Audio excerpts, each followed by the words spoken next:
খনাকুকুৰাস্থিত মথুৰা দাস বুঢ়া আটাৰ সমন্বয় ক্ষেত্ৰত আগত ইংৰাজী 16-17 জানুৱাৰী আৰু মাঘৰ 1-2 তাৰিখে সদৌ অসম ভিত্তিত কংসালয়ৰ শ্ৰী শ্ৰী কৃষ্ণৰ ৰাসলীলাৰ কংসালয়ৰ দৈৱকীৰ বিবাহৰ দৃশ্য, এই দৃশ্যটিৰ ওপৰত এলানি দুদিনীয়াকৈ প্ৰতিযোগিতা অনুষ্ঠিত কৰিব খুজিছোঁ।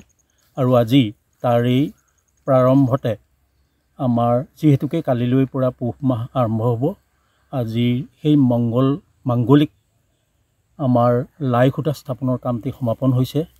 আৰু আমি সদৌ অসমবাসী ৰাইজৰ এই আপাহতে আমাৰ এই বৰ্ণিল অনুষ্ঠানটিলৈ তেখেতসকলৰ সহযোগিতা তথা সঁহাৰি আমি আশা কৰিছোঁ।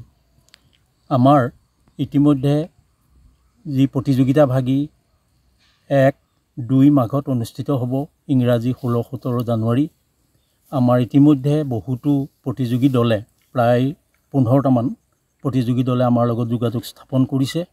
আৰু এতিয়াও যিসকল ইচ্ছুক প্ৰতিযোগী দল আছে, আমি আমাৰ নিৰ্ধাৰিত 31 ডিচেম্বৰ তাৰিখৰ আগত তেখেতসকলৰ যোগাযোগ নিশ্চিত কৰিবলৈ আমি বিনম্ৰতাৰে অনুৰোধ জনাইছোঁ।